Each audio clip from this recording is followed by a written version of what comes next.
அறிவு இருக்கா உனக்கு? சூசைட் பண்ண வரலாம் தானே சொன்ன. சொல்லிட்டு இருக்கும் போதே குதிச்சிட்ட. ஏன் அப்படி என்ன போட்டு டார்ச்சர் பண்ற? உனக்கு ஏதாவது ஆயிருந்தா நான் யாருக்கு பதில் சொல்றது? ஆமா, நாம இங்க வந்தது ப்ரீ வெட்டிங் ஷூட்டுக்கு.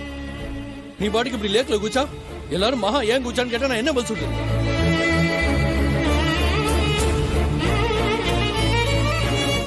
கேட்கறது காதுல விழுகுதா விழலையா? பதிலே சொல்ல மாட்டியா? காலையில இருந்து ஏன் ஒவ்வொன்னா மாத்தி மாத்தி பண்ணி என்ன சாவடிக்கிற? நான் உங்ககிட்ட பேசிக்கிட்டு தானே இருந்தேன். ஏதோ ஒரு கோவத்துல கை வாங்கின உடனே லேக்ல குச்சிருவியா? வரமெண்ட். நீ சூசைட் பண்ணிக்கிட்டா என்ன ஆகும் தெரியுமா? முதல்ல என்னையும் திவ்யாவையும் தூக்கி தான் உள்ள வைப்பாங்க. ஆமா திவ்யா, உன் மேல எவ்வளவு உசுரா இருக்கா. இப்படி பண்றிய நீ? உனக்கு மனசாட்சி இருக்கா இல்லையா?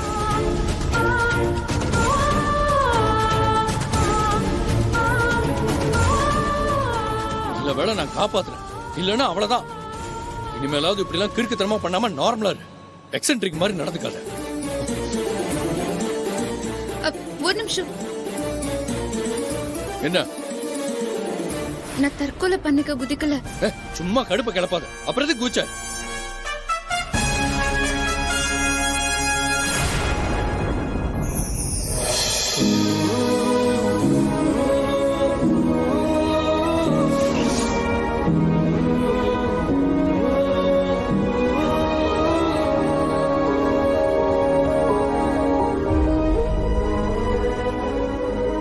இந்த மோதிரம் காணாம போச்சுன்னா திவ்யாக்கா வருத்தப்படுவாங்கன்னு சொன்னீங்கல்ல, அதுக்காக தான் குதிச்சேன்.